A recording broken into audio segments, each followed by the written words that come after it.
In this category, we have omega-3 and omega-6 fatty acids, which play an important role in our health and immunity. Omega-3 fatty acids, especially EPA and DHA, are well known to have favorable effects on our immunity and reduce inflammation.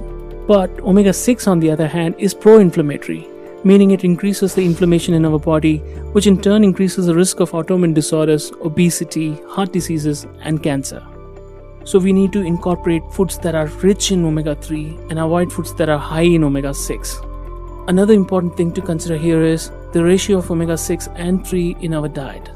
Many evidences suggest that our human ancestors evolved and maintained 1:1 ratio of these fatty acids in their diet. But with the advent of refined industrial cooking oils such as sunflower oil, palm oil, rice bran oil, corn oil, soybean oil, our modern diet is now very high in omega-6 fatty acid and very low in omega-3. This has spiked our omega-6 to omega-3 ratio up to whopping 40:1. This is very bad for our immunity and overall health. General recommendation is to maintain at least 4:1 ratio of these fatty acids. So what oil should we use to maintain this healthy balance of omega-6 and omega-3? We can use cold-pressed unrefined coconut oil, which is very low in omega-6, and now modern research has also proven that the medium chain fatty acids found in coconut oil are very healthy and can also boost our immunity.